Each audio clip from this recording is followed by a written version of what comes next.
શરણે આવ્યા છીએ, તમે જ માં મેરડીને મનાવો. ત્યાર પછી કહેવાય છે કે કાનિયા જોગીએ હાથમાં ડાક લઈને માં મેલડીને અરજ કરે છે, હે મારા રૂડા કરંડિયાની સવા વેતની માં મેલડી તું ક્યાં છે? આજે મરકીના આ રોગે મારા આખા એ ગામને ભરખી લીધું છે.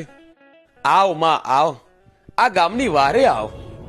ડાક વાગતાની સાથે માં મેલડી કાનિયા જોગીના કોઠે આવ્યા ને બોલ્યા, હું ઉગતાની ભગવા ભેખની કાનિયા જોગીની મેલડી બોલું છું. જાઓ માં, હું તમારી રક્ષા કરીશ. જાઓ, તમારા કુટુંબમાં તો હું પણ આખા ગામમાં કોઈને કડવો કાંટો નહીં વાગવા દઉં. જાઓ જાઓ, મારું મેલડીનું વસન છે. હે મારા કાનિયા, કાચો ઉત્તરનો તાંતણો લઈ ગામ ફરતી દૂધની ધારા વાળી દેજે. જે દેવસ્થાન આવે ત્યાં ધજા ખોડજે.